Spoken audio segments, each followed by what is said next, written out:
Hey, I just wanted to pop on here and show you how to make an It's Learning um, link for your meetings. So the first thing you need to do is head over to the It's Learning page. It should be the ESY Emerton Elementary one. Mary Ward has to give you access to this. And then if you look over on the right-hand side, this is where you can pin links. It makes it easier for the kids to find. They'll always be there. So if you notice, I have created a math lesson link and a writing lesson link, and then I've left spaces below for you to create your meeting links. You're going to want to hit the pencil, which means you edit, and then you'll get this sticky text box will pop up.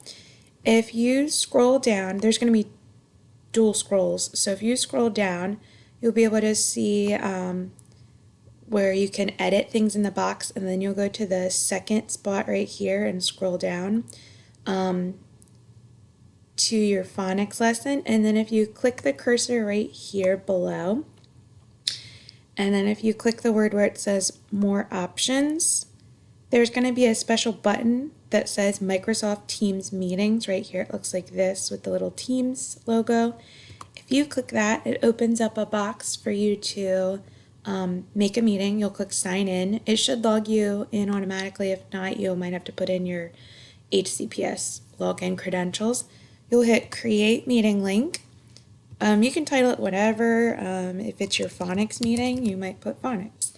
And then you're going to want to change the date. So I started mine all on the 6th, and I opened them all up at like 12 a.m. And then you're going to want to put when they end. So I went all the way to, I just put August the 6th, and then whatever time doesn't matter because we're done the 5th. So then you'd hit next.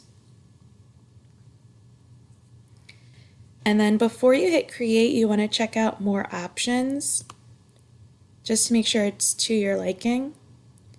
It opens another pop-up window. Okay. So then who can bypass the lobby? I leave it as only me because you don't want the kids to go into the meeting ahead of you. You want to be able to be the one to let them in.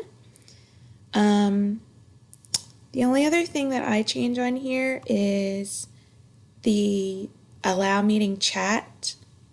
I like to click this, and I like to have the chat for in the meeting only. And that's because I don't want kids accessing the chat after the meeting's been closed. So I change that. I hit save. And then you can just hit the X on this pop out because it said done at the bottom. And then you hit create. And you'll see now that under the phonics lesson, it's created this link. Now, if you wanted to go in and do your next one, I put you in a space for comprehension. And I can't remember if you have fluency or not, but we can delete that if not needed. You'd hit save, and then when you go back over here, it now has the link for the phonics. Now I'm going to go back in and delete this because since I created it, I'd be the only one that would be able to let students in. But hopefully that helps, and I look forward to working with you.